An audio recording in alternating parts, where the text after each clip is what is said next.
بسم الله الرحمن الرحيم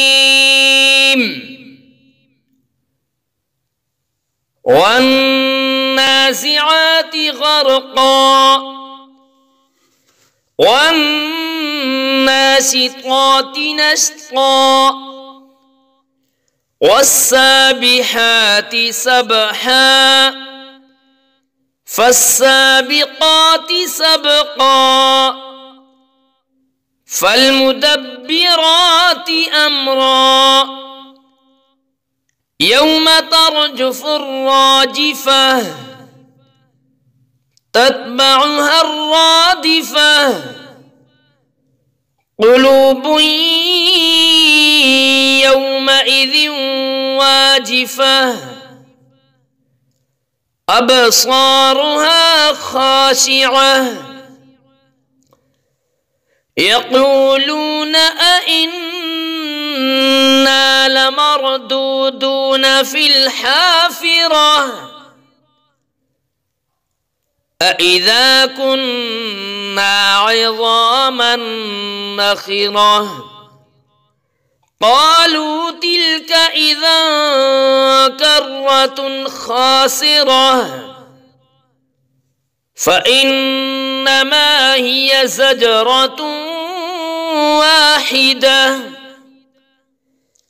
فإذا هم بالساهرة هل أتاك حديث موسى إذ ناداه ربه بالوادي المقدس طوى اذهب إلى فرعون إنه طغى فقل هل لك إلى أن تزكى وأهديك إلى ربك فتخشى فأراه الآية الكبرى فكذب وعصى ثم أدبر يسعى فحشر فنادى فقال أنا ربكم الأعلى فأخذه الله نكال الآخرة والأولى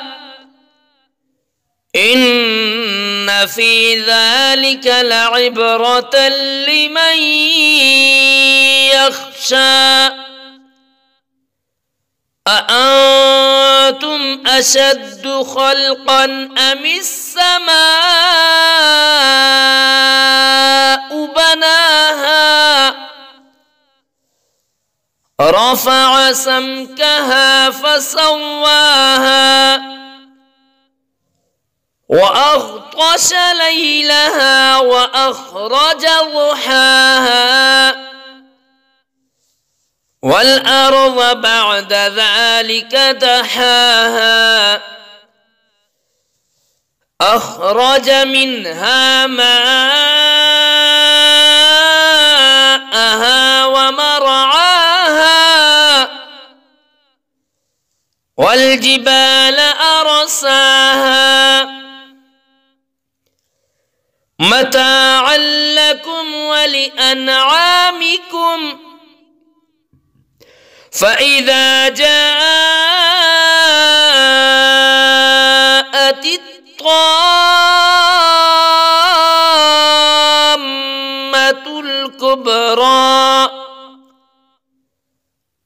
يوم يتذكر الإنسان ما سعى وبرزت الجحيم لمن يرى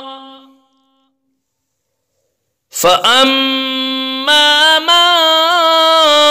طغى وآثر الحياة الدنيا فإن الجحيم هي المأوى وأما خاف مقام ربه ونهى النفس عن الهوى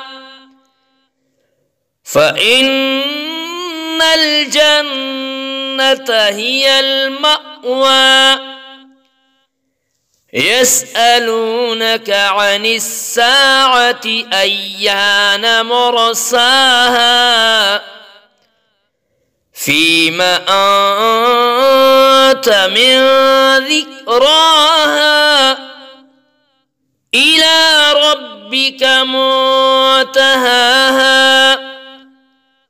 إنما أنت منذر من يخشاها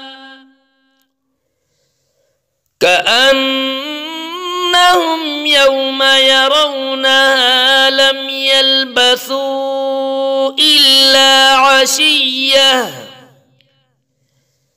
إلا عشية أو ضحاها